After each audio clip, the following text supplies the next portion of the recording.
Vas-y, Non, je vais sans doute recevoir. j'ai pas de problème. Bonsoir. Alors, on va parler de la paracha de Chukat. Alors, de quoi parle la paracha de Chukat? La paracha de Chukat commence par la vache rousse, l'histoire de la vache Ah oui. rousse. C'est ça, Chukat. Et qu'est-ce qu'elle nous dit? Elle nous dit de parler, Dieu demande à Moïse et à Aaron de parler aux enfants d'Israël afin qu'ils amènent une vache qui soit entièrement rousse et qui n'ait jamais travaillé et qui soit parfaite, pratiquement.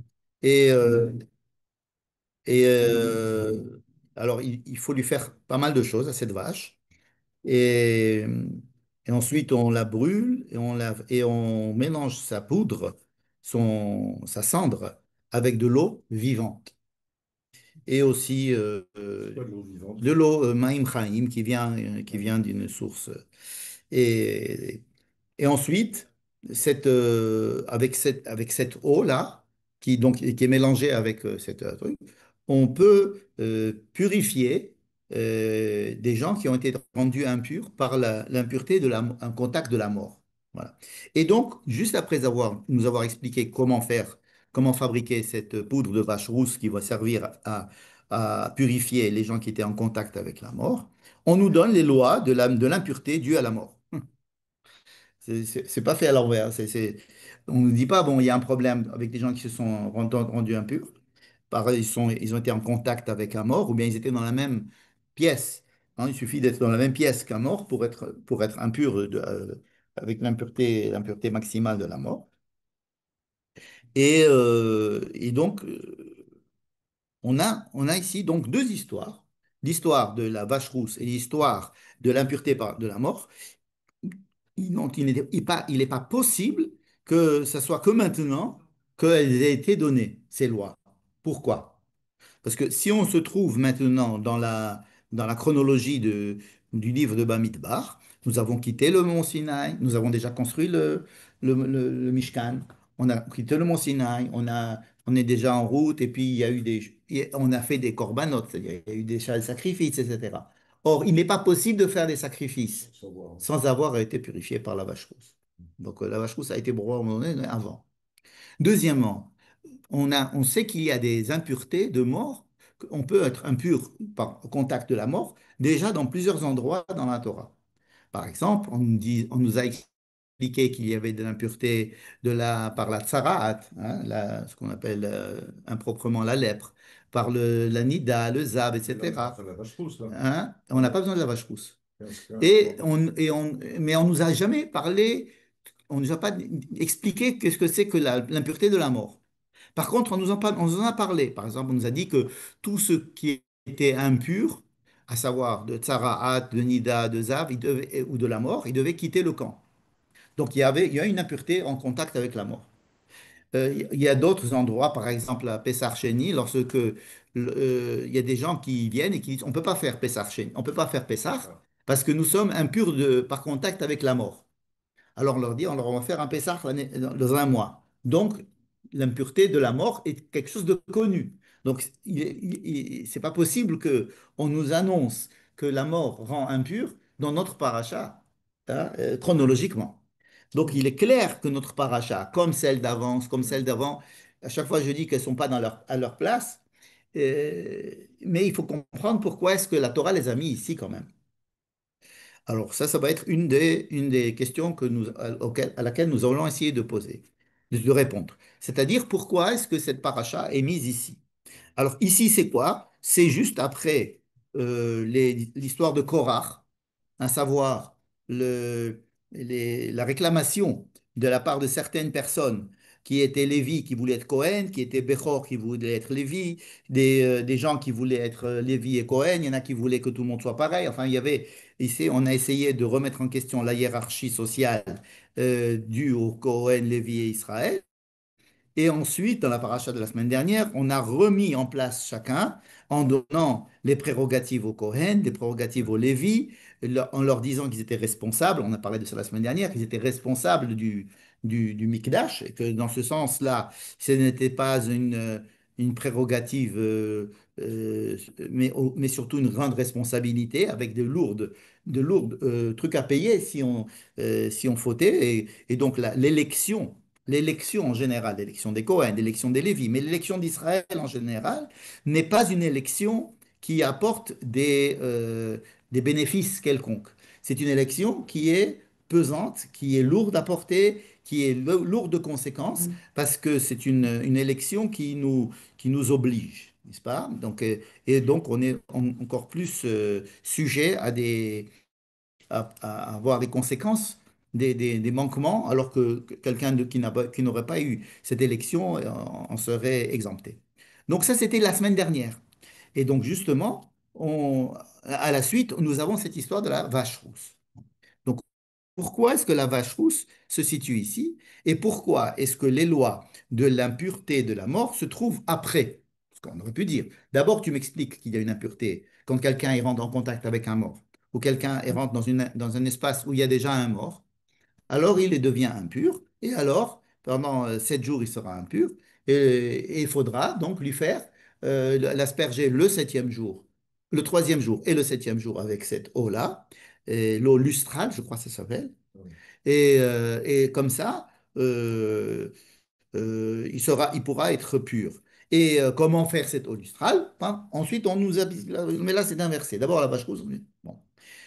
Ça, c'est première question qu'on peut se poser sur la paracha.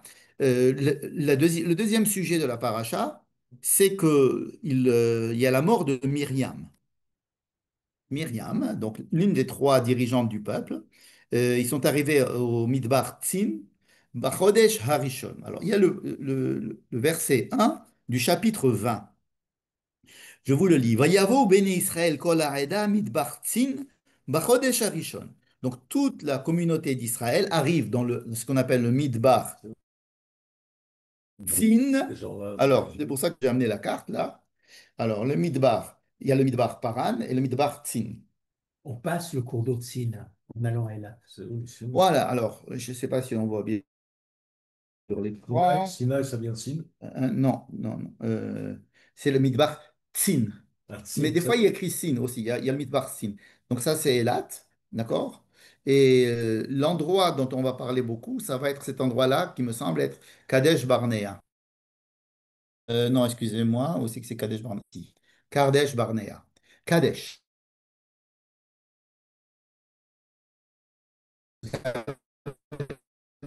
Sin, Sin. Alors, Issa, c'est aujourd'hui partie d'Israël. Déjà, évidemment, on est à quelques kilomètres au sud de Harad, hein, et donc c'est l'endroit qui s'appelle, voilà ici, pardon, Kadesh Barnea, c'est ici, Kadesh Barnea. D'accord? Kadesh Barnea.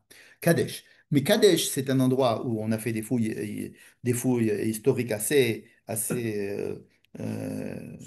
poussées, parce que c'est un endroit extrêmement développé, qui avait été développé dans l'histoire. Là, je vous amène des photos de Kadesh Barnea où il y a des poteries écrites en hébreu ancien, mais là, il y a une poterie avec un shin actuel. Alors, là, ce sont des photos de Kadesh Barnea. Là, ici, je crois, encore une autre ici. Vous voyez? Donc, il y a beaucoup d'eau, il y a beaucoup d'endroits où on peut. Ça, c'est un puits d'eau, une réserve d'eau. Et donc, c'est un endroit extrêmement riche en histoire et en archéologie. D'accord? Ce Kadesh Barnea. Pourquoi est-ce que je parle de ce Kadesh Barnea? Parce que c'est le point de départ de toutes les pérégrinations d'Israël. Ils étaient à la frontière d'Israël et c'est de là-bas ils vont aller revenir, aller envoyer, repartir, c'est le principal point par lequel le peuple de Juifs va tourner dans le désert pendant 40 ans et même quand ils seront là-bas, ils vont revenir à ce point pour ensuite essayer de conquérir la terre d'Israël par l'est, n'est-ce pas? Et donc ça va être toujours au départ de Kadesh Barnea. C'est un point qui est cité à la fois dans notre paracha mais qui va être aussi cité dans la fin de Bar Midbar, et aussi qui va être cité dans le livre de Devarim comme étant le point de départ de la conquête d'Israël, n'est-ce pas? Alors, ils sont arrivés dans le Midbar Sin, ce n'est pas encore à Kadesh Barnea, mais c'est juste avant, et là, Myriam meurt. Et juste après le fait que Myriam meurt, il manque de l'eau. Alors pourquoi est-ce qu'il manque de l'eau quand Myriam meurt? Avec pluie. Voilà, parce que Myriam était celle qui, par le mérite de laquelle, ils avaient toujours de l'eau. Elle trouvait toujours de l'eau dans le désert. Alors, elle savait leur montrer où il fallait creuser pour trouver des puits. Bon, évidemment, il y a des midrashim qui disent qu'il y avait un puits qui les suivait. Ça s'appelle Be'er Myriam, hein. Bon, c'est possible aussi. Mais en tous les cas, ils avaient toujours de l'eau grâce à Myriam. Et Myriam décède et juste après, il manque d'eau. Donc le gens demande de l'eau, et c'est donc il y a le fameux épisode où Moïse frappe le rocher, et c'est dans notre paracha, oui, leur va leur donner beaucoup d'eau, mais peut-être oui, parce que je ne pense pas qu'il y ait des gens qui vont venir en plus. Donc cet épisode-là, c'est l'épisode où Moïse et Aaron donc, apprennent qu'ils ne rentreront pas en Israël. Le bois, elle est morte, d'ailleurs, on ne sait pas. Non, on ne sait même pas la date. Pas l'âge non plus. Hmm. Je ne sais pas quel âge elle avait. On sait l'âge, mais pas Paris, pas ici. C'est dans d'autres endroits par recoupement. Je ne peux pas te le dire de tête comme ça. Il y a aussi la mort de Aharon. Ils vont arriver dans un endroit qui s'appelle Ohor Hahar. C'est la montagne des montagnes. Donc ça devrait être une montagne un peu plus haute que les autres. Et là, Aharon va mourir aussi. Euh, alors je reviens au fameux verset dont je voulais vous parler, le verset 1 du chapitre 20, Vayavo Bene Israël, Kol Ha'eda, toute la Midbartim, c'est là qu'on a fait la digression, Bachodesh Harishon, le premier mois. Mais il n'y a pas écrit la date. On ne sait pas quelle année. Voilà, c'est la deuxième année de la sortie d'Égypte, donc c'est la 40e. En principe, c'est la 40e, parce qu'on sait que Myriam est morte à la 40e, et or là, ils arrivent au Midbartim, et que Myriam meurt, etc. Donc on sait que c'est la 40e. Mais c'est incroyable, il n'y a pas écrit Bashana Ha'arbaim, il n'y a pas écrit. Alors, il y a des commentateurs qui disent que c'était Rosh Chodesh. Ok, disons, mais ça ne nous donne toujours pas l'année. Mais nous, on sait que c'est la 40e année. Alors, comment on sait que c'est la 40e année? À cause du contexte. Quel contexte? Il y a l'histoire du fait qu'ils arrivent au Midbar Tzin. Midbar Tzin, on sait que c'était au moment où ils vont conquérir tout l'est de la terre. Donc on sait que Midbar Tzin, on sait que Myriam, parce que évidemment chaque épisode il est relaté dans d'autres endroits dans la Torah, il va être relaté aussi dans d'Ibrahim Yamim. Il va être évidemment relaté à la fin du Bamidbar. Il va être relaté évidemment dans le livre de Devarim. Et donc, on sait que ça peut pas se passer autrement que la 40e année. Donc, ce n'est pas écrit. Ce n'est pas écrit. On sait qu'ils sont restés 40 ans. On sait que ça s'est passé la dernière année. Donc, donc c'est la 40e année de leur présence dans le désert. Qu'est-ce qui s'est passé entre la deuxième année et la 40e année? Enfin, on ne sait pas, ça a été un grand vide. La Torah ne parle pas de cette période-là. Donc, les rabbins ont dit donc que nous avons fait un bond de 38 ans parce que, étant donné que c'était une génération qui était appelée à mourir, alors il ne se passe rien. On attend qu'il meure. On attend simplement qu'il meure. Comme si on passe le temps, pas seulement qu'il meure, mais qu'il puisse avoir des enfants et qu'ils puissent leur transmettre ce qu'ils peuvent leur transmettre. C'est-à-dire que c'est une génération, c'est 38 années qui vont passer sans qu'il se passe rien. Bah, il s'est déjà passé pas mal de choses avant. Il va se passer pas mal de choses après. Mais là, on peut dire qu'il ne se passe rien au niveau de la Torah. C'est-à-dire qu'on attend simplement qu'il y ait une génération supplémentaire, hein. Et, et ça fait penser, par exemple, à toute la longueur de l'histoire juive, où on se demande si qu'est-ce qui s'est passé pendant toutes ces dizaines, ces centaines d'années de présence juive dans les pays de 2000 ans d'exil, etc. Comme si, qu'est-ce qu'on attend dans cet exil comme ça qui passe, on attend le temps qui passe, par exemple, les 70 ans du premier exil, quand le premier temple a été détruit, ils sont sortis 70 ans. Et ça leur paraissait énorme. Alors les prophètes leur expliquent que c'était 70 années de Shemitah qui n'ont pas été respectées quand ils étaient en Israël, donc ils doivent passer 70 ans à l'extérieur. Mais là encore, on attend, on est 70 ans. C'est que c'est comme si on nous dit, voilà, on a 70 ans à rester à l'extérieur, alors on attend 70 ans. Mais c'est très impressionnant de savoir que l'on vit simplement pour attendre que le temps passe. C'est-à-dire on doit rester en exil 70 ans, alors on reste 70 ans en exil. C'est Ça paraît. Alors, c'est vrai que le temps qui passe, ou bien la maîtrise du temps qui passe, c'est effectivement lié, par exemple, à des mitzvot comme la Shemitah. Parce que la Shemitah, c'est de vivre une année sans travailler. C'est lourd, c'est lent pour un, c'est lent et c'est lourd et pourtant l'année de la Shemitah où on ne doit pas travailler la terre et on doit prendre une année sabbatique comme on dit, bon c'est très sympathique pour des gens qui sont dans l'enseignement et qui ont une année avec beaucoup d'argent, ils peuvent faire ce qu'ils veulent, mais une année pour un agriculteur de lui dire de ne pas travailler sa terre pendant un an, il voit le temps passer quoi, il se dit mince j'aurais pu, hein, tiens il pleut, j'aurais pu en profiter etc. Ça veut dire que voir le temps passer et aussi, par exemple, il y a d'autres, il n'y a pas que la Shemitah où on voit le temps passer. Il y a la sanctification des fêtes, la sanctification du Shabbat. Des fois, des Shabbats longs comme on les passe en été, bon, on était à la synagogue, on a mangé, on a étudié, et puis le temps passe. Et on a l'impression que le temps passe. Mais en fait, c'est pour nous apprendre à vivre ce temps-là. C'est qu'il y a même si on ne fait pas quelque chose on peut écrire dans son Yoman, j'ai fait ça et ça et ça, c'est-à-dire, j'ai fait quelque chose aujourd'hui, quoi. Le fait de passer du temps et de sanctifier le temps, ça nous met dans une dimension qui va nous faire apprécier la vie de manière différente dans laquelle surtout aujourd'hui où celui qui n'a rien fait dans l'heure, il a perdu son heure, on dit. Hein. Qu'est-ce que tu as fait? J'ai perdu mon temps, n'est-ce pas? Alors que là, ils vont passer donc 40 ans dans le désert et uniquement pour qu'il y ait des enfants. Hein, puisque c'est le fait que cette génération, on attend que cette génération ait des enfants. Eux ne peuvent pas rentrer en Israël, mais leurs enfants, oui. Donc, les enfants sont différents des parents. Hein. Donc, les enfants peuvent être, ils peuvent, oui, ça on le sait. Ça veut dire, les enfants, ils ont quelque chose des parents. C'est évident qu'ils ont quelque chose des parents. Mais ils ont aussi, ils peuvent être totalement différents dans énormément de domaines. En tous les cas, ici, ce qui était intéressant pour la Torah, c'est que le fait de ne pas pouvoir rentrer et le fait de pouvoir rentrer, c'était ça qu'on attendait qu'il y ait des gens qui puissent être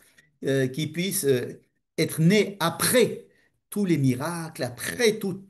Parce que des gens qui ont vécu la sortie d'Égypte, des gens qui ont vécu le don de la Torah, qui ont vécu la traversée de la mer, on peut comprendre qu'ils ne soient pas capables de redescendre sur terre.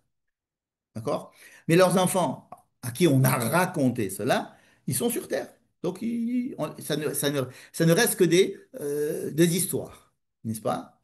Alors, des histoires très importantes, mais le fait qu'on leur raconte ces histoires et qu'on leur raconte aussi l'incapacité de leurs parents à être entrés et le fait qu'ils ont été obligés de perdre leur temps dans le désert, tout ça pour faire advenir une nouvelle génération, ça pousse la nouvelle génération à être très différente. Oui, il y avait toujours le mana, La manne, oui. la manne Oui, ils ont encore la manne. et Ils ont le un manne, feu. ils avaient l'eau, ils avaient Il le y a quand même nuage. quelques petites. Ils ont encore ils sont dirigés dans le désert, ils sont dirigés par Moïse. Quand il y a un problème, on parle à Dieu, oui, ils sont connectés. Mais étant donné qu'ils sont nés dans ils sont deuxième génération, donc ils ont des chances de rentrer. Et nous sommes dans cette deuxième génération, dans notre paracha, directement. Donc, il faut comprendre l'histoire de la vache rousse comme un moyen de passer de la première génération à la deuxième génération.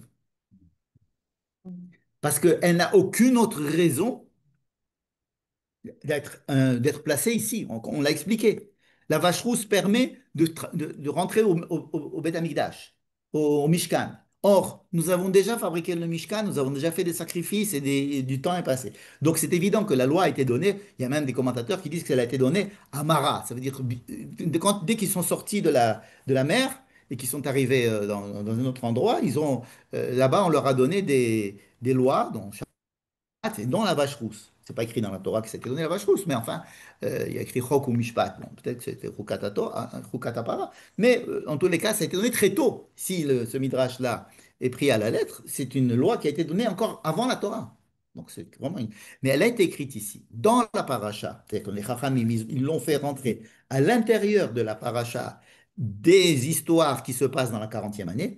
Donc on pourrait déjà dire que la paradouma, en tous les cas, le sens de la para aduma, le sens profond, c'est de comprendre le passage qu'il y a entre la génération qui est morte dans le désert et la génération qui peut, oui, rentrer en Eretz Israël.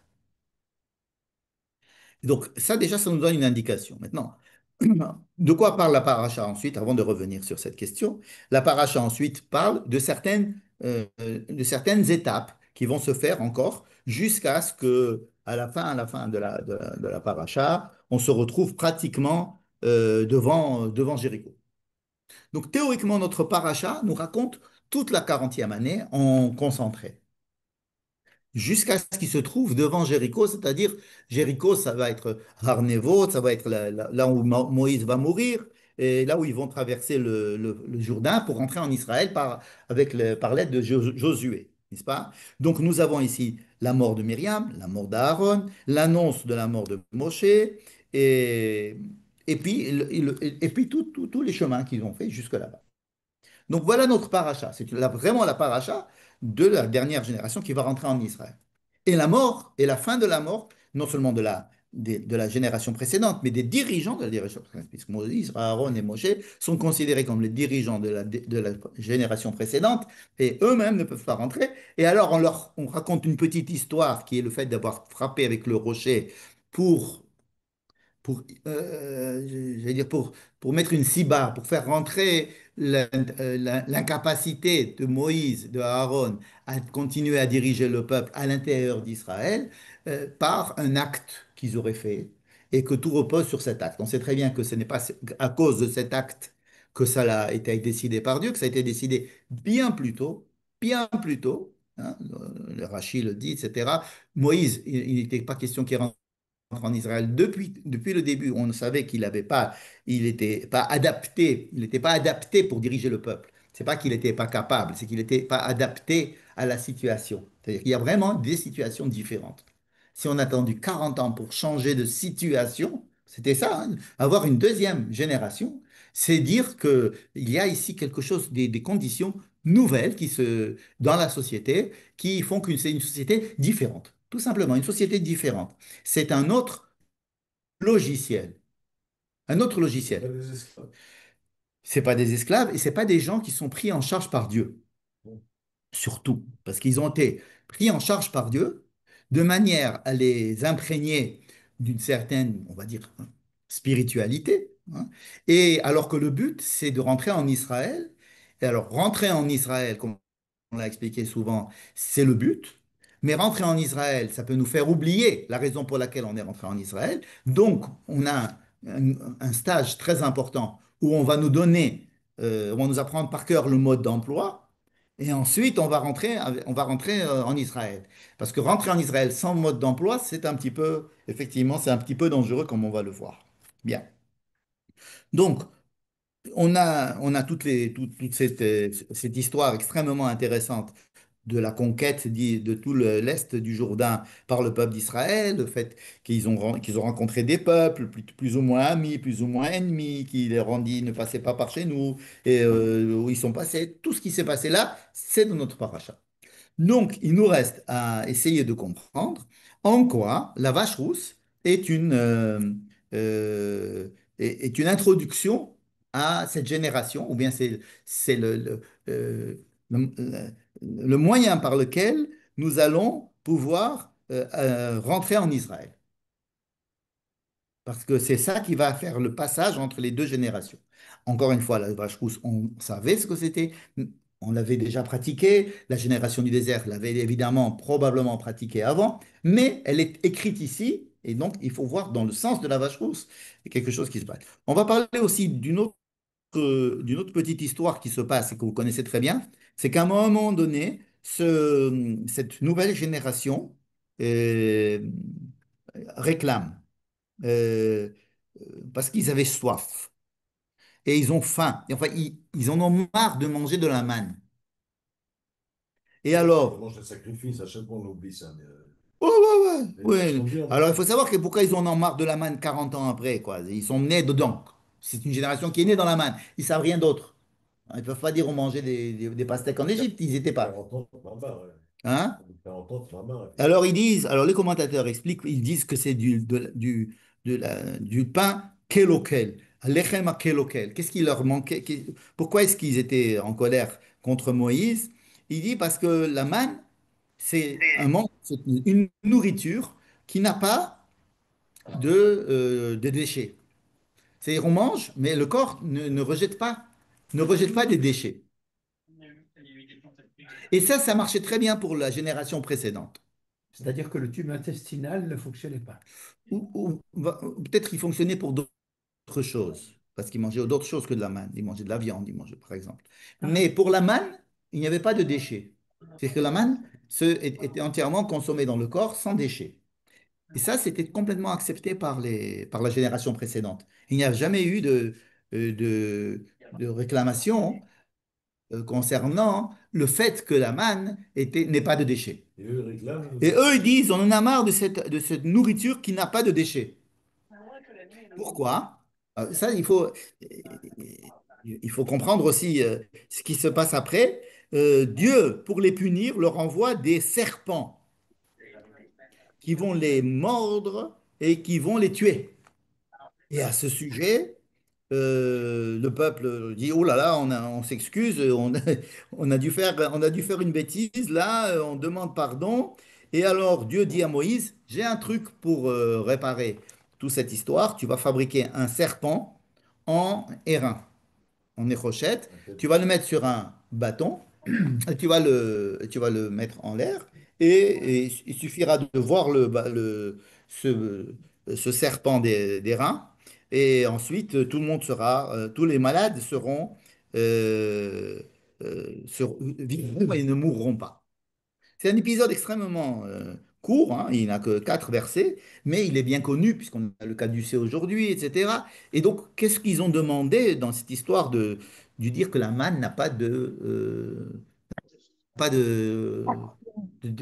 déchets, hein.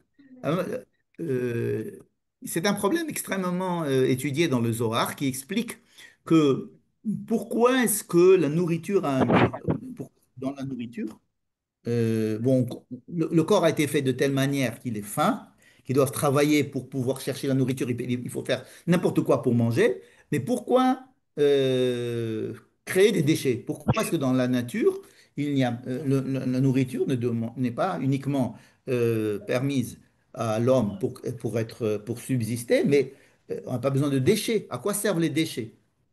Comment sortirait la nourriture? Être Non, mais il n'y a pas besoin de sortir. Imagine-toi un corps qui a besoin, Qui absorbe la qui nourriture. absorbe, qui a besoin d'énergie, mais qui n'a pas de déchets. Pourquoi est-ce qu'on a des déchets? Hein? Oui, j'adore tout. Oui, il absorbe tout. C'est-à-dire qu'on va manger comme la manne. Or, la manne a été donnée uniquement à ceux qui ont reçu la Torah. D'accord. Et la Torah n'a été donnée qu'à des gens qui mangent la manne. Et l'histoire des déchets, c'est une histoire qui remonte en fait au Adam Arishon, comme tout d'ailleurs, dans le Zohar. Le Zohar fait tout remonter à Adam Arishon. Et cela provient du fait que, à la base, il y a un corps, il y a une âme. D'accord? Le corps et l'âme sont théoriquement en symbiose parfaite, dans le sens où l'âme, c'est l'intention divine, l'image de Dieu, c'est-à-dire la volonté divine qui voudrait que cela se traduise dans le monde matériel. Donc ça, c'est la partie de l'âme. Mais il y a le corps qui est censé traduire cela dans le matériel. Et donc, effectivement, le corps était transparent, où il était, disons, il était en symbiose avec l'âme. Imaginons c'est pas un corps dont il faut se débarrasser, mais c'est un corps qui était entièrement en fusion avec l'âme. Bon. Le fait que l'homme ait mangé de l'arbre de la connaissance, d'accord, c'est une volonté, d'après le Zohar, c'est une volonté de, de, de, de ne pas recevoir les choses sans travailler. C'est-à-dire que l'homme voulait participer à la recherche et à la fabrication et le birour. Comment on dirait en français le birour? C'est Vérifier, vérifier. oui, voir qu'est-ce qui est bien, qu'est-ce qui n'est pas bien.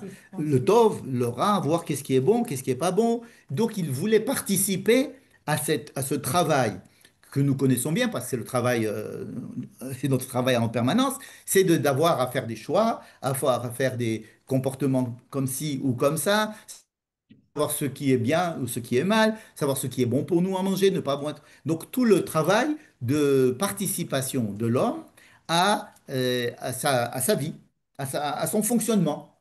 Parce que si le fonctionnement était un fonctionnement presque divin, ça veut dire où l'âme est là en train de transmettre des ordres au corps et le corps est là que pour faire ce que veut l'âme, donc il n'y a plus il n'y a pas de participation tellement matérielle de l'homme. Et donc ce qu'on appelle le birour n'est pas fait. C'est le Gan Eden. Donc ce qui était fait avant, oui, ce qui était fait avant la faute de Rishon, c'est un état, disons, idéal peut-être, mais le fait de pouvoir manger le fruit de l'arbre, cela a séparé l'âme du corps. Comment? L'âme, elle est restée comme elle était avant, mais c'est le corps qui a subi une opacification. C'est-à-dire que le corps a pris une dimension plus matérielle encore, et avec tout le développement d'une vie autonome pratiquement, avec des pulsions, avec des désirs, avec toutes sortes de choses qui ne viennent pas de l'âme, mais qui viennent du corps. Bon. Tout le problème, ensuite, ça va être d'essayer de réunir ces deux choses, c'est-à-dire de faire que le corps découvre la volonté de l'âme et qu'il redevienne en symbiose. Mais pas encore se débarrasser du corps, mais refaire une symbiose entre le corps et l'âme. Le gouffre et le nefesh, comme on dit. Et ce mariage-là, c'est le tikkun ultime, c'est-à-dire la réparation ultime de la faute de l'arbre de la connaissance du bien. Bien. Attendez une seconde, je vais fermer les micros. Une seconde, parce que il y a des micros qui sont restés ouverts, et ça peut déranger. Voilà. Voilà. Alors, on en était où ici? Oui. Alors, la nouvelle génération, quand ils veulent pas, veulent plus de la manne. Qu'est-ce qu'ils veulent? Ils veulent rentrer en Israël. Ils veulent, ils veulent, ils veulent faire le birour. Ils ne supportent plus la nourriture.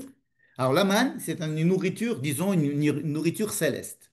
Une nourriture qui n'a pas besoin de birour. Il n'a pas besoin de dire ça c'est bon, ça c'est pas bon. Ça je garde, ça je jette. Alors, la manne, c'est tout bon. Pourquoi? Parce que ça vient d'en haut. Ça vient d'en haut comme la neshama, qui est toute bonne. Seulement, eux, ils veulent rentrer en Israël. C'est-à-dire que ici, lorsqu'ils se plaignent sur la manne, c'est pas du tout la même chose que lorsque leurs parents se sont plaints de la manne. La génération précédente, quand ils se sont plaints de la manne, c'était parce ils voulaient avoir des goûts comme ils avaient un problème de ta'am Ici, c'est vraiment le fait que la manne n'est pas de débris, donc qui les embêtait. Ils voulaient rentrer en Israël, fabriquer du pain où on pourrait séparer le grain de livret et que le corps lui aussi fasse la même chose. D'accord? C'est-à-dire ils avaient envie de rentrer dans le tachlès de la vie matérielle. Et le Zohar dit, c'est exactement ce que Marichon a voulu faire en mangeant de l'arbre du bien et du mal, de la connaissance du bien et du mal. Et c'est pour ça que ce qui va les attaquer, ça va être celui par qui le problème est arrivé, à savoir le serpent. Et pour essayer de réparer cela, alors ça c'est très intéressant, comment est-ce qu'on va réparer ce problème? On va réparer ce problème par le cas du C, c'est-à-dire avec un serpent, qui c'est qui va réparer le problème que le serpent a causé. C'est le serpent qui a incité l'homme à manger de l'arbre de la connaissance. Donc et c'est ce serpent-là qui vient les mordre, comme si ils étaient mordus, ils étaient attrapés par leur faute. Alors, il va y avoir, c'est le serpent lui-même qui va essayer qui doit les réparer. Alors, en quoi est-ce que le serpent d'airain va réparer? Alors ça, c'est un joli cours du Rav Reuven Sasson qui explique quelque chose d'assez profond et d'assez difficile, qui dit la chose suivante. Dieu a créé tout. Et dire cela, c'est pas facile. Parce que ça veut dire que Dieu a créé Hitler, ça veut dire que Dieu a créé le Hamas, ça veut dire que Dieu a créé l'Ayatollah Khomeini, ça veut dire que Dieu a créé le serpent, ça veut dire que Dieu a créé ce qu'on dit, comme on dit, le mal. Hein? C'est une évidence. Oui.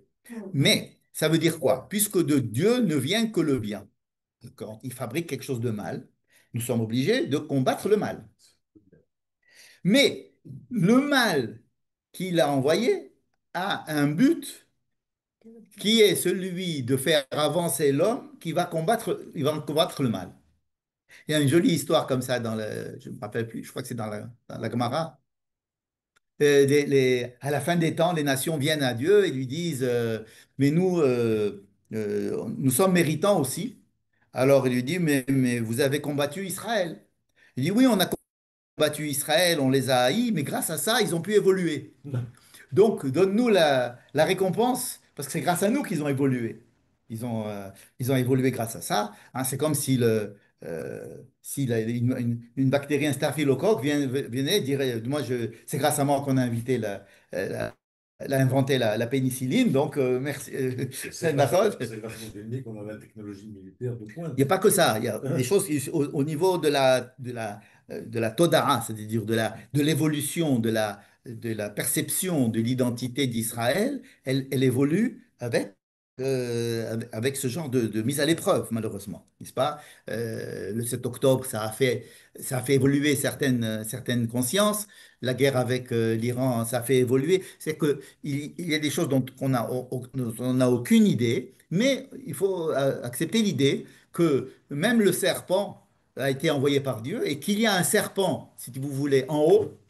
Hein, alors c'est un serpent d'airain en haut, hein, qu'il faut mettre en haut, c'est-à-dire qu'il vient dans la source du serpent, il y a quelque chose de bien. C'est-à-dire que vous regardez même les problèmes que vous rencontrez dans le monde, si vous arrivez à les remettre dans leur contexte et revoir les choses un petit peu de plus haut, alors vous verrez que vous trouverez la raison d'être du mal. La raison d'émettre du mal est très, très difficile pour un homme. Et donc, cette vision que tout vient d'en haut et que, bien qu'on ne comprenne pas le bien qu'il y a dans le mal, et qu'il faille combattre le mal. Alors ça, c'est très important. Il faut combattre le mal. Parce qu'il n'est pas question de dire, ah ben, s'il y a le mal, ça vient de Dieu, donc c'est bien. Surtout pas, parce que c'est le combat contre le mal qui va nous faire évoluer. Ce n'est pas du tout le mal en lui. Il faut le combattre.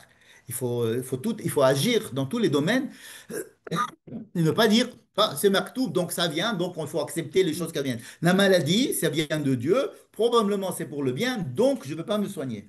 Pas du tout, au contraire. La maladie vient et on te demande de tout faire pour la combattre avec des moyens du bord et de tout faire pour essayer de la combattre, mais savoir que si on veut chercher des raisons, elles existent, mais elles ne sont pas à notre portée, elles sont en haut. Donc, c'est le serpent qui fait que l'homme, il a voulu rentrer dans l'histoire de je veux faire le birour, je veux savoir le bien et le mal, donc je veux manger un truc où il y a des déchets. Je veux rentrer dans cette histoire-là. Alors il lui dit, attention, sache que c'est quelque chose qui est dangereux parce que regarde, le serpent, cette histoire-là, elle est dangereuse. Comme de manger l'arbre de la connaissance du bien et du mal, c'est dangereux. C'est-à-dire de vouloir rentrer et de prendre sur toi la décision de qu'est-ce que je vais faire, qu'est-ce que je ne vais pas faire, le libre arbitre, tout ce qu'il faut pour que je puisse rentrer et prendre possession de ma vie, entre guillemets, sache qu'il y a des inconvénients et que ces inconvénients-là, tu peux en subir les conséquences, qui pourraient être même mortelles.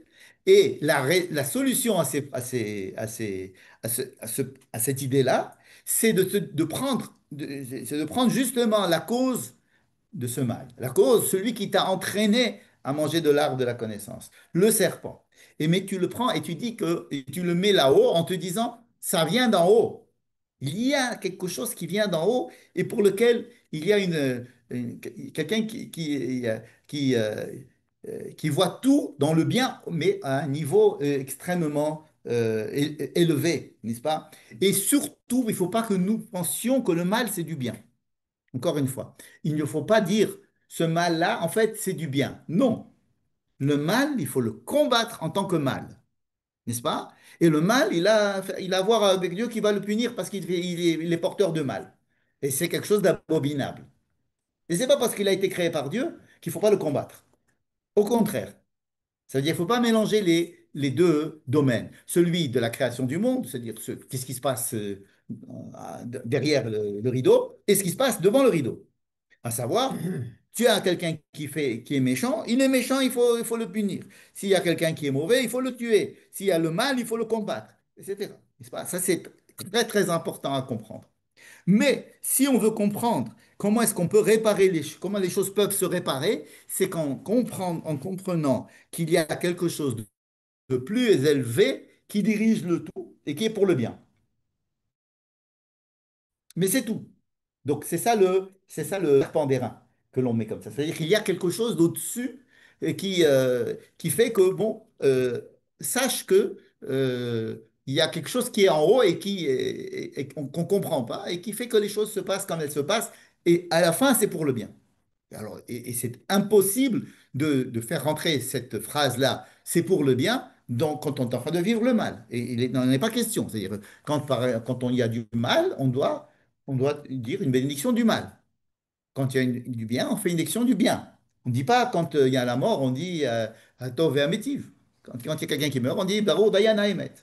D'accord. Donc il n'est pas question de mélanger et de dire que le mal, c'est du bien. Mais la source, l'indication, vous allez rentrer en Israël, et effectivement, vous avez envie de bosser, hein, vous n'avez pas envie qu'on vous donne du manger en perfusion, parce que c'est ça, c'est le manger en perfusion, il n'y a pas de déchets. Bon, enfin, à part les urines, parce que quelque part, il y a un petit peu trop d'eau, mais il n'y a pas de déchets, n'est-ce pas, une perfusion. Hein. Euh, je suppose que que les astronautes, ils mangent des trucs qui ont le moins de déchets possible et qui ont le plus de toilettes, d'efficacité par rapport à ce qu'ils peuvent rejeter, etc. Mais le travail humain, c'est de rentrer dans le monde du birour, où il faut séparer les choses, il y a des déchets, etc. C'est le travail d'un homme. C'est le travail qu'on fait en Israël. En Israël, on rentre dans le Tachlès et on fait ça. Donc c'est pour ça que cette indication et ce cadeau qui a été fait à Moïse du serpent d'airain, puisque c'est avec ça on réparait toutes les maladies. On répare toutes les maladies.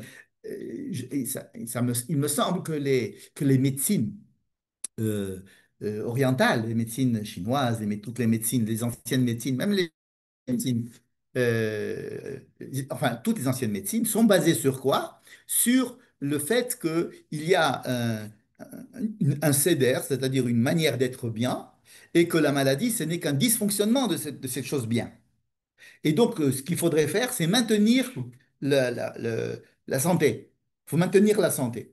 Hein. C'est comme ça, j'avais appris, je ne sais pas si c'est vrai, qu'on est obligé d'aller voir son médecin, enfin, c'était comme ça chez les Chinois, tout le temps, pour réguler les forces à l'intérieur du corps, de remettre la santé.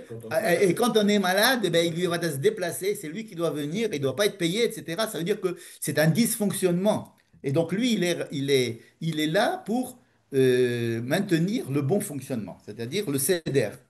Ça me semble dans la même sens que le bâton d'airain. À savoir, il y a une harmonie quelque part, il y a une harmonie là-haut. Il y a quelque chose qui est bien, qui est Besséder, mais là-haut. Et donc, cette croyance qu'il y a un état de santé et un état de bien-être, et un état d'harmonie, et que tout ce que nous subissons, ce sont des dysfonctionnements des énergies, de tout ce que les composantes de la vie devraient créer. C'est ces dysfonctionnements-là, pour essayer de les réparer, alors on rappelle cet état d'harmonie. Cet état que de d'en haut, c'était en fait tout le bien.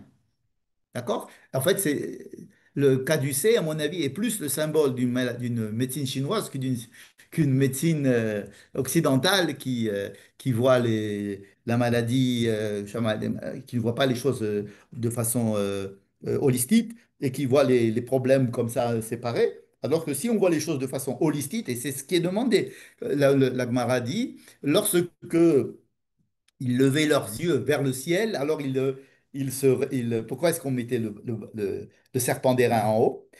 Pour que quand Moshe il levait le serpent d'airain, alors les gens levaient leurs yeux pardon, vers le ciel et ils priaient pour être guéris. Bon, on n'a qu'à leur dire lever le ciel et prier, c'est pas la peine de fabriquer un serpent d'airain pour ça. C'est-à-dire qu'il y existe quelque chose. Lever les yeux, c'est-à-dire regarder, il y a une harmonie, il y a un état qui est bon, qui est sain, d'accord? Et votre état de maladie ne vient que d'un dysfonctionnement.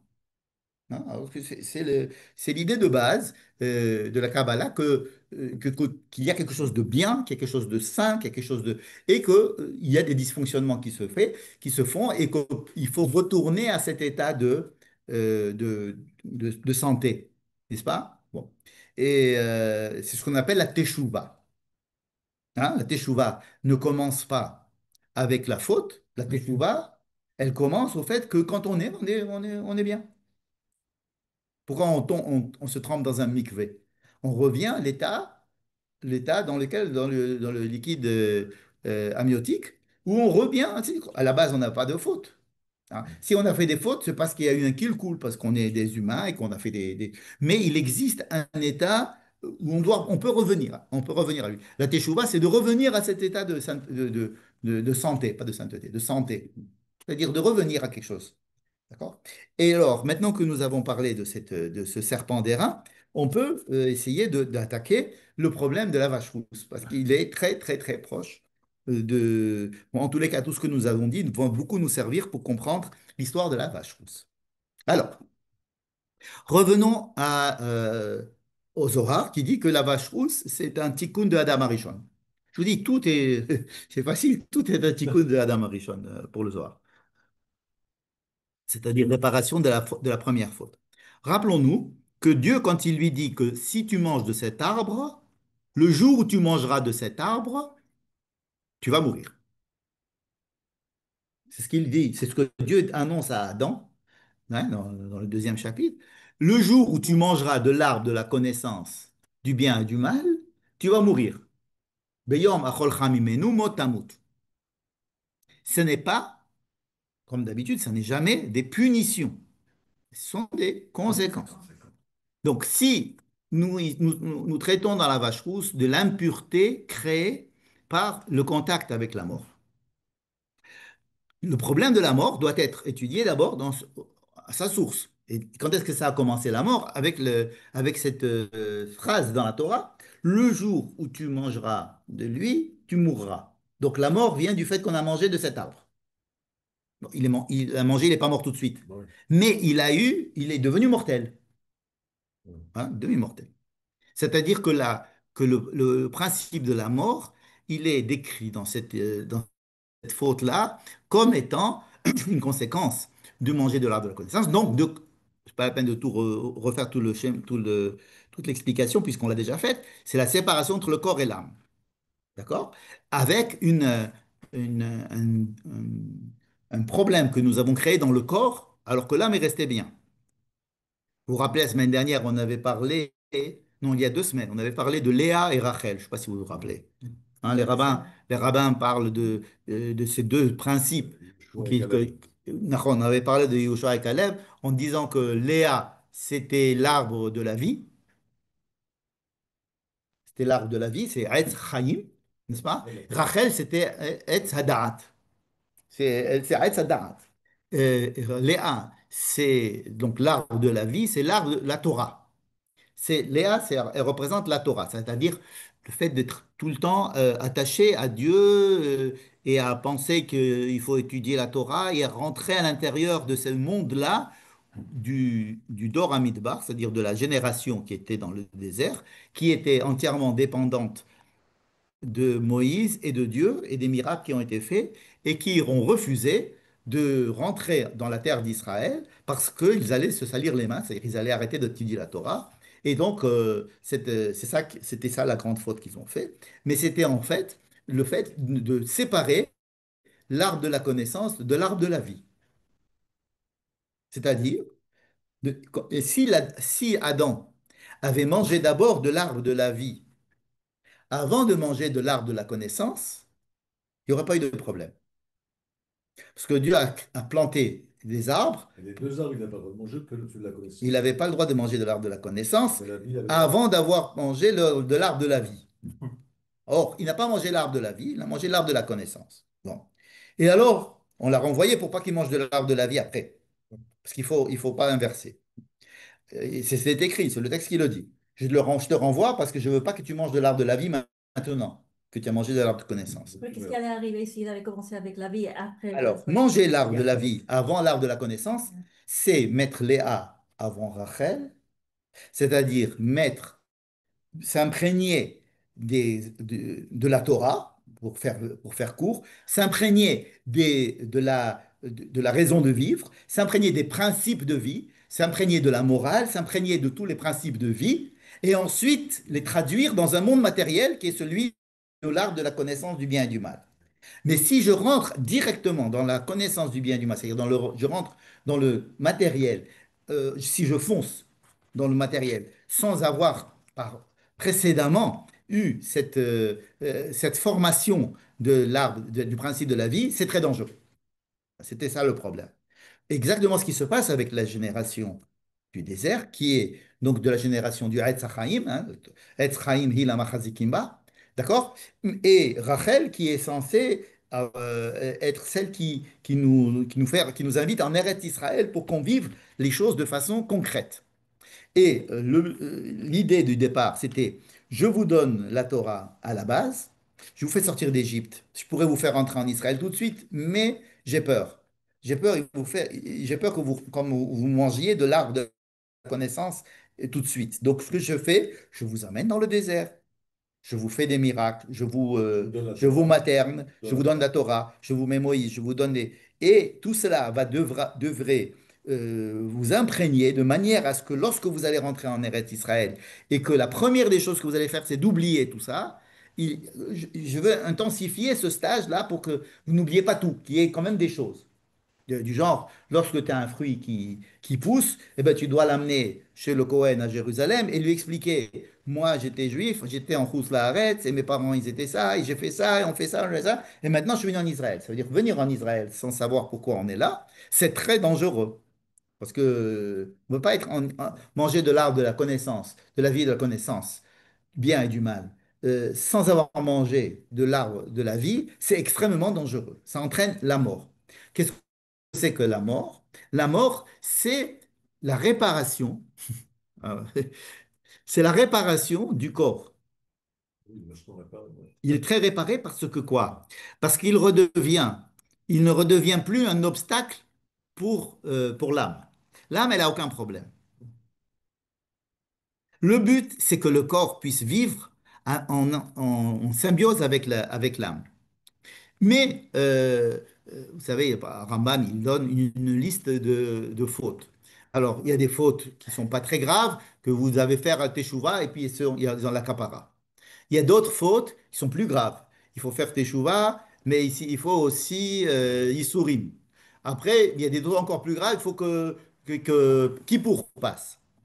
Mais il y en a qui sont, par exemple, Chilul Hashem, Chilul Hashem, c'est-à-dire faire des choses qui vont diminuer l'image que l'on a du peuple d'Israël ou diminuer l'image que l'on a de Dieu, d'Israël, ça s'appelle Chilul Hashem. Il n'y a que la mort qui peut réparer ça.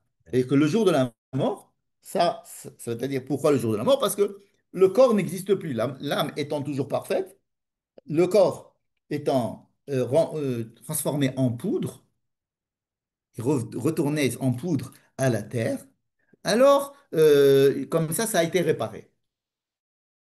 Mais nous avons une injonction, c'est c'est d'aimer la vie. Vous connaissez ça? La Torah nous dit, tu peux aller directement vers la mort, mais je te demande, la Torah nous demande de sanctifier la vie. Il faut tout faire pour vivre. Pourquoi? Parce que le but, ce n'est pas d'arriver à la kapara, c'est pas d'arriver à la pureté du corps, c'est de le purifier. C'est que le but, c'est pas de mourir. Quelqu'un qui dirait, moi je veux être pur, moi je veux être kapara. Qu'est-ce que tu fais? Ben je meurs. D'accord. Hors saint, c'est exactement comme rester dans le désert. Ça veut dire vouloir être pur, rester pur et ne pas se salir les mains. Or, le but, c'est de rentrer en Israël, c'est-à-dire de vivre. De vivre. Mais de vivre, mais c'est dangereux de vivre. Et puis, ça, on se salit. Oui, mais c'est ça qui est demandé à l'homme. C'est-à-dire ce travail de purification, si je veux dire, ou bien de birour, d'essayer de se confronter à la vie réelle, aux doutes, aux choix, aux actions, au bien, au mal, à la morale, à son contraire, tout ces, toute cette euh, expression des grands principes à l'intérieur de la vie normale, ça c'est le but de la Torah. La mort, n'est pas. Alors, c'est vrai que la mort, c'est le moment où le corps a fini son travail. Alors, on dit, bon, ben, alors, Tov yom hamavet mi yom hivaledo. Bon, alors, c'est pour consoler les gens. On dit, ben, il a fini son boulot, donc maintenant, il y a plus, l'âme est encore, maintenant est tranquille, elle n'a plus ce problème avec le corps, etc. Donc, quand il lui dit, tu vas rentrer maintenant dans tu vas manger du l'arbre, tu vas rentrer dans le système où il n'y a que la mort qui peut t'en sortir vraiment. Parce qu'il n'y a que la mort qui va te supprimer le corps. Alors, dans ce cas-là, pourquoi tu crées l'homme? Si tu penses que la mort, c'est l'état idéal, donc pourquoi me dire là, donner la vie? Parce que le but de Dieu, dans créant le monde, ce n'est pas qu'on soit pur. C'est pas que l'âme soit pure. Le but, c'est que nous rentrions à l'intérieur d'un monde difficile où on va se confronter aux problèmes du mal, du bien, de la faute, de la jouissance, de tout ce que le corps peut essayer d'amener de bien en symbiose la plus parfaite avec l'âme. Et c'est pour ça qu'on dit tu choisiras la vie. Vous comprenez pourquoi la Torah nous dit ça? Je te mets devant toi la vie et la mort et tu choisiras la vie. Pourquoi? Parce que la tentation de la mort pourrait exister si on dit ça. Alors, ça veut dire que ne rentre pas dans cette histoire-là. Tu dois vivre, c'est pour la vie. Et c'est exactement la même chose qu'on va dire. Vous n'avez pas voulu rentrer en Eretz Israël, vous allez mourir. Encore une fois, ce n'est pas une punition. La même phrase a été dite à l'homme qui va manger de l'arbre de la connaissance du bien et du mal. La même phrase a été dite au peuple qui a dit on ne veut pas aller en Israël.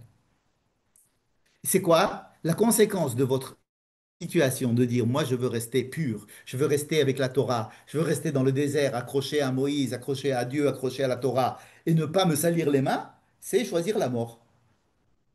C'est choisir la mort.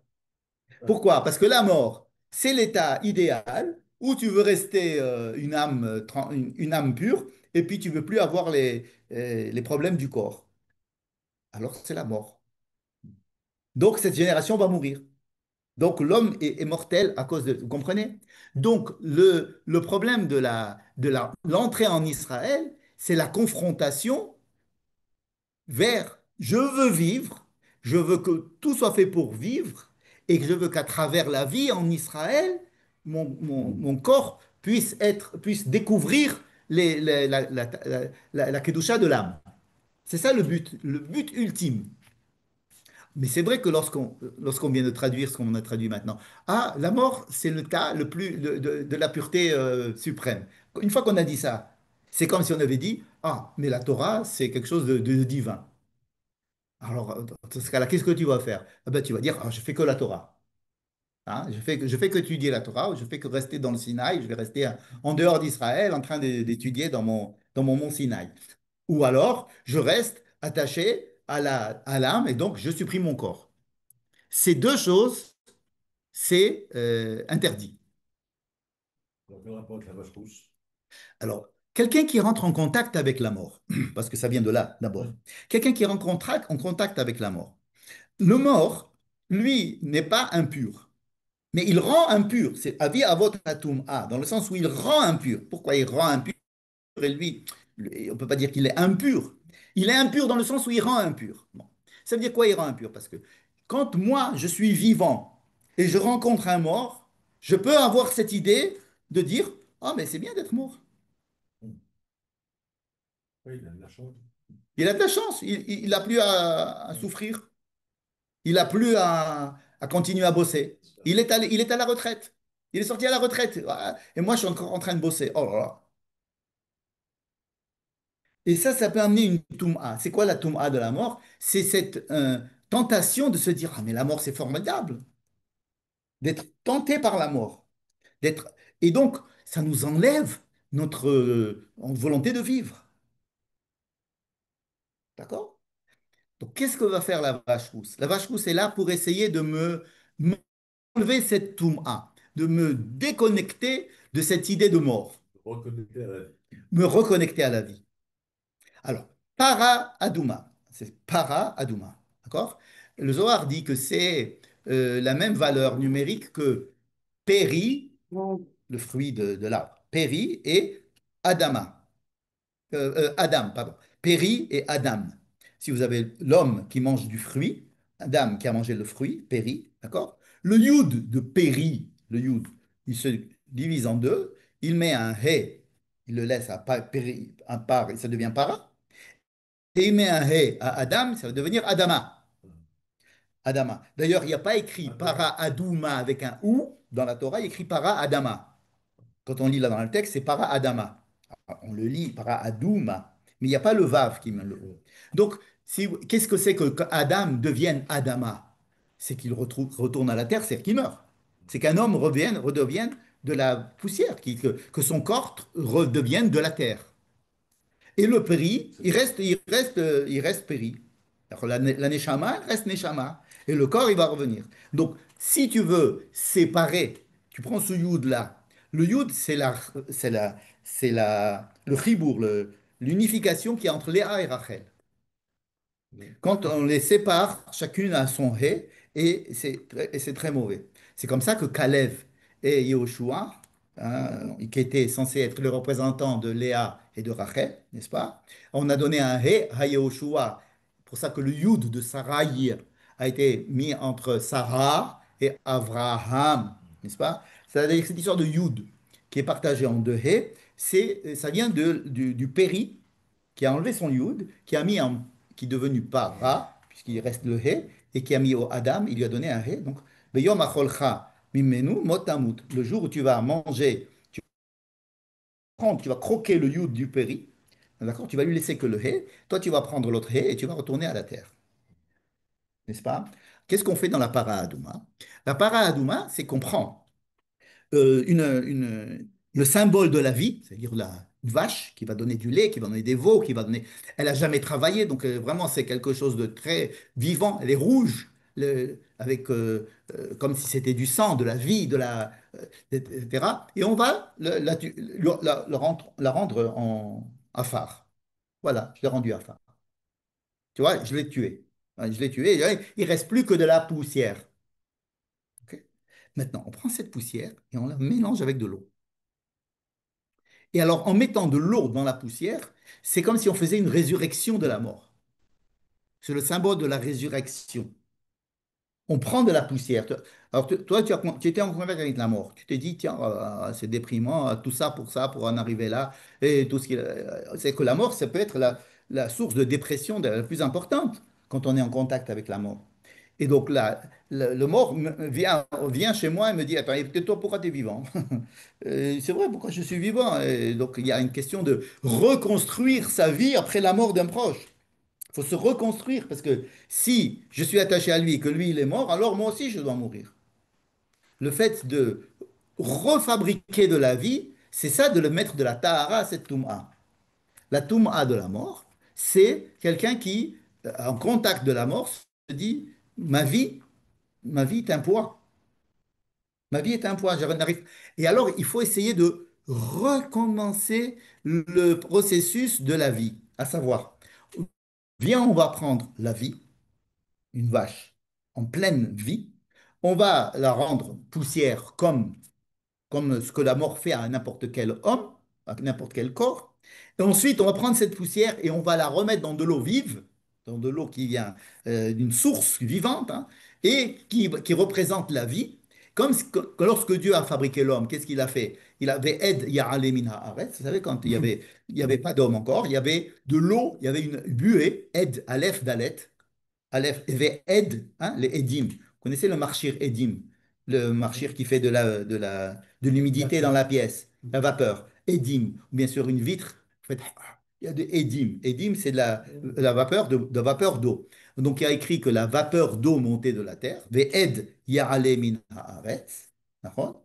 Et alors, Akadosh Baruch Hu, il a pris le même de la Adama et il l'a mis avec le Ed, ça fait Adam. Donc, le Adam, c'est de la terre mélangée avec de l'eau, si vous voulez, au niveau symbolique. Donc, sur le niveau symbolique, on prend justement de l'eau et qu'on refabrique de la vie à partir de cette poudre. La vie, ce n'est pas simplement de la terre, c'est la terre qui vient de la putréfaction, ou bien du fait qu'on est brûlé, de la vie, n'est-ce pas? Et alors, avec ce mélange-là, on rappelle à l'homme que Dieu a créé l'homme pour qu'il vive et pas pour qu'il meure. C'est qu'on se dit, mais attends, quand Dieu a créé l'homme, il savait très bien qu'on créait l'homme, il créait les problèmes de l'homme. Donc il créait aussi les problèmes de la mort, il crée et pourtant c'est ce qu'il veut. C'est qu'il ne veut pas rester, lui, Dieu, imaginons Dieu, c'est une existence unique, il est un, il est formidable, quoi. Il est seul, le seul dans son monde. S'il décide de descendre dans ce monde et de créer ce monde bas, ce monde concret, avec des hommes qui ont les problèmes que les hommes ont, c'est parce qu'il est intéressé à donner la vie à ce monde-là. Et ce qu'il veut, c'est que tu vives.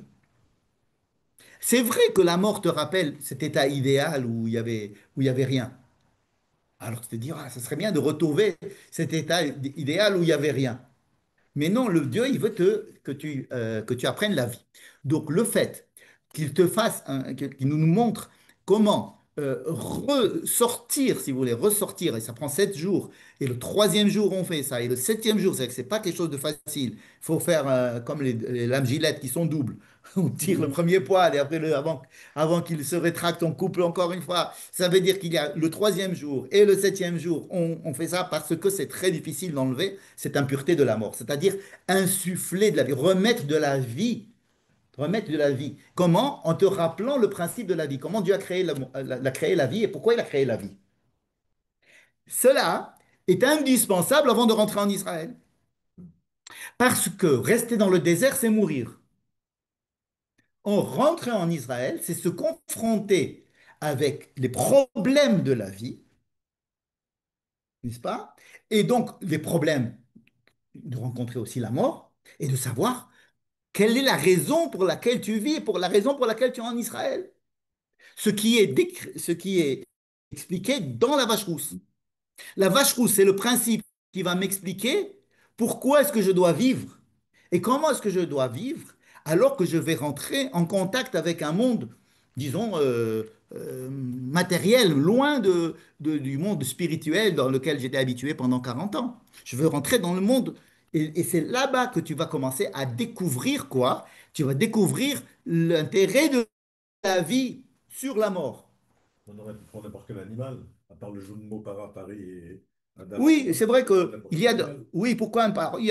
Alors, ça, c'est encore une autre histoire. Pourquoi est-ce qu'on a choisi une para? D'accord?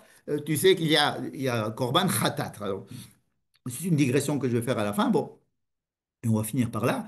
Il y a dans la Torah des sacrifices d'expiation, on appelle ça. De chitouille, de nettoyage. Quelqu'un qui a fait une bêtise et qui veut la réparer. Alors, il y a dans le paracha de Vaïkra, hein, au début du livre de Vaïkra, la première paracha, il y a écrit là-bas, si quelqu'un il fait quelque chose il fait un khatat et il veut avoir un korban expiatoire, alors il amène un animal féminin. Si c'est un Cohen qui fait une faute qui a des conséquences sur tout le peuple, il doit amener un par. Un par. Et ce par-là, on va prendre son sang, on va faire un travail avec son sang. C'est le sang qui va faire le nettoyage du Mishkan. Et ensuite, on doit le brûler, ce par. Il ne va pas être consommé.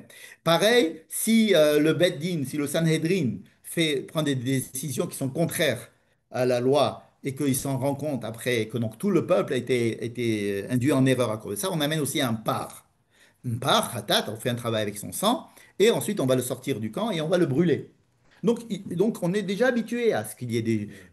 Mais la paradouma, ce n'est pas quelque chose qui est fait à l'intérieur du Beth Amikdash, il est fait à l'extérieur du Beth Amikdash. Mais on prend son sang et on fait comme ça en direction du Beth Amikdash.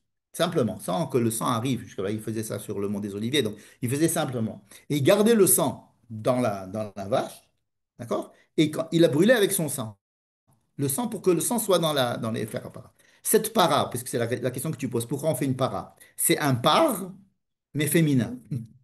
Ça veut dire que c'est un par comme si c'était un problème de national, et c'est féminin comme si c'était un problème individuel.